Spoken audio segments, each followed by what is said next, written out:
Hi guys, my name is Holly Tucker and I am a double diamond leader with It Works Global. I wanted to come at you today and tell you a little bit about my story. Before I get into my story, I want you to ask yourselves, has there been a pivotal moment in your life where your life has changed completely? Um, if you're like me, you've had several. Most people in their lives have several different pivotal moments, things that change their life forever, things that change their destiny or what they thought their destiny would be. Mine, my first pivotal moment that I remember was when I was 9 years old. Guys, 9 years old, that's really soon. A lot of people don't remember things from when they were nine or the things that actually changed their forever when they turn nine. Mine was in the form of a divorce. Um, my parents had a very harsh relationship, a very unhealthy relationship for as far back as I remember. And um, the moment my parents got a divorce and my mom remarried very shortly after, is the time my voice was taken away. Yes, I said it. My voice was taken. Um, I don't know how else to explain it without going into details, but my opinion no longer mattered, and I felt like I had arrived, that was where I was going, and that's who I was going to be, and that's all I was going to be. I no longer had a voice, or I was no longer allowed to be who I wanted to be. I was who she wanted to be, my mom. And so, okay, years go by. Lots of abuse and manipulation, and I in the back of my mind, I always thought, if I just get through this day, if I just do what she wants, if I just make the choices she wants me to make, everything's going to be okay. There's not going to be any more fighting. There's going to be peace, no more chaos. um, and you know what, guys, I was right. As long as I was doing what she wanted me to do or making the choices that she wanted me to make, life was fantastic. Yet again, I'm still stuck here wondering, why don't I get a voice? Why don't I get to be who I want to be? Um, and some things come and go. Things change. I turned into a teenager, and I thought that, hey, might as well just make some mistakes, see what happens. I lived a normal teenage life. I went to I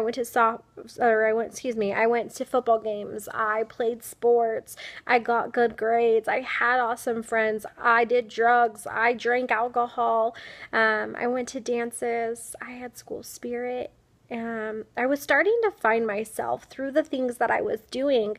And the things that I was doing was against my mother's wishes, yet I still did them. At this time, I feel like I was starting to evolve. I was starting to be able to have a voice. Yet this voice lived inside me. This voice wasn't something that was heard. I didn't speak my opinion. I didn't do any of that. I lived it. I didn't speak it, if that makes any sense. And so there was this boy. He came along, and I fell in love. And we my mom loved him. My mom adored him, and then the moment she saw me slipping away is the moment she started not liking him. So it turned my life into chaos and into hell. We got into a lot of fights. Me and my mom butted heads. Me and the boyfriend butted heads. And I was stuck in this battle between choosing my mother or my boyfriends. And because I felt so deeply for him, I chose him. And I found out I was pregnant at 17. And I thought my whole life was going to be forever changed. And I know this may sound so crazy, but I was so excited. I was so happy that I was given this opportunity to change my life. My daughter saved me. My daughter saved me from becoming my mom. And she saved me from being stuck under my mom's thumb forever. Whew. So I have to say that even though my daughter saved me,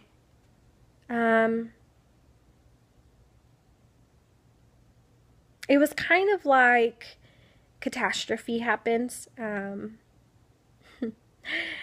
Like something, it's like when you're trying to prepare for success, it seems like chaos always happens before success. And I felt like that's exactly what was going on, is there's this chaos around me, and I was about to have the biggest breakthrough of my life. It's like I took my life back and my destiny out of my mom's hand and back into my own. The day Ashton was born was the day that the shame and the guilt almost felt so much to bear before she was born, but the moment she entered the earth, it's the day my life completely changed. I made a promise that I would never be like my mom, that I am going to be me, that my voice would be heard.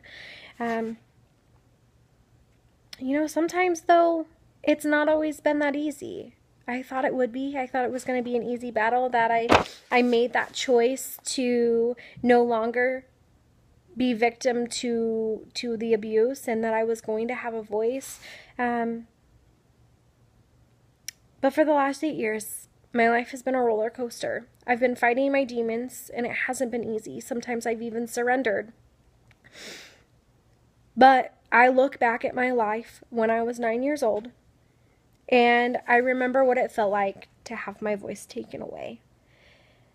Then I remember the day Ashton was born, and I was given my voice back. I'll never let those demons win.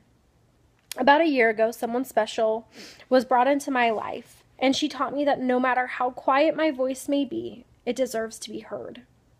She taught me what it feels like when someone loves you, from the heart and the soul, and from everything that she has. She showed me what it feels like to be appreciated, and she showed me what it feels like to have someone believe in you with everything inside of them. She showed me everything my mom wouldn't allow me to see in myself, but I know God did this so I can be that belief and that glimpse of hope that you may need. My voice and my story, it all needs to be heard, and so does yours. I'm not telling you this because I want you to feel bad for the past that I've had, but I want you to hear this, to know that you can conquer anything that you have been thrown your way. Sometimes it takes somebody believing in you when you don't believe in yourself, or someone stepping in and showing a glimpse of hope when you have nothing left in your soul to give. I won't lie. Back when I met this person, my life seemed great. I didn't realize all the scars I was covering up. I didn't realize that it still hurts, and I didn't realize that I didn't believe in me. I knew that I was fighting for something, and I knew that I was fighting really hard for it, but I didn't understand the difference between fighting and believing. You can fight and fight and fight, but if you have no belief that you're going to win, you're not going to win, guys. So that's a little bit about my story. Every day it's a struggle. Every day it is hard to remember that I am enough, that my voice should be heard, and that there's somebody out there waiting to hear my story, and that I need to stay strong enough for that person to hear it. So that's when my daily self-development comes in. My daily affirmations, reading, meditating, praying, plugging into people that have that awesome, powerful energy, being surrounded by people that believe in you, and really, really, really focusing on your future and your presence and not your past. Yes, your past is and has helped you define who you are, but it doesn't define you. It's helped you become this person, but This isn't the destination, guys. The journey is still there. Life is all about that journey and not the destination. So remember, you're continuing to grow. You're gonna keep going, and it's up to you every single day to keep pushing. Be that glimpse of hope that somebody needs. Believe in somebody that doesn't believe in themselves. See somebody else's potential when they don't see it, guys, and never ever give up on yourself, because you know what? You are worth it. You are enough, and your voice deserves to be heard. Thank you.